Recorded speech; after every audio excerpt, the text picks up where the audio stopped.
Example number 25.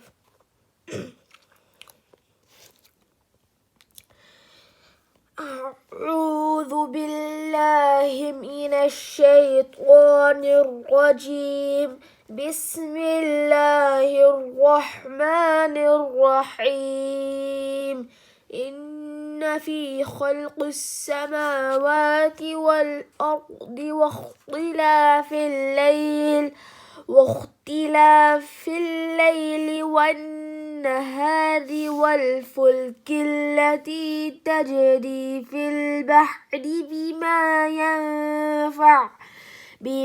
ينفع الناس وما أنزل الله من السماء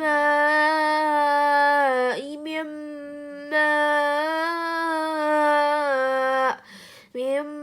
ماء فأحيا به الأرض بعد موتها وبث فيها من كل دابة وتصريف الرياح والسحاب المسخر بين السماء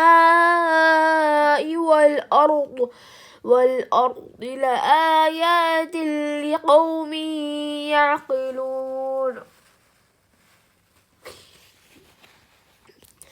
ومن الناس من يتخذ من دون الله أندادا يحبونهم كحب الله والذين آمنوا أشد حبا لله ولو يرى الذين ظلموا إذ يرون العذاب أن القوة لله جميعا وأن الله شديد العذاب.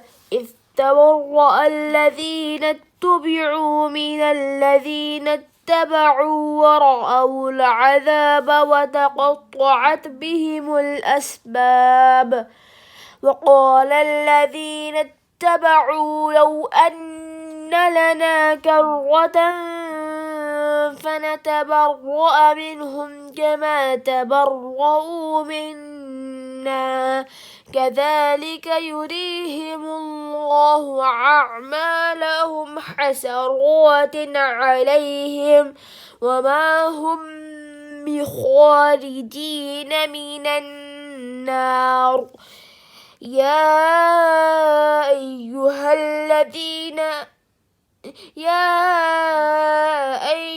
الناس كلوا مما في الأرض حلالا طيبا ولا تتبعوا خطوات الشيطان إنه لكم عدو مبين. إنما يأمركم بالسوء والفحشاء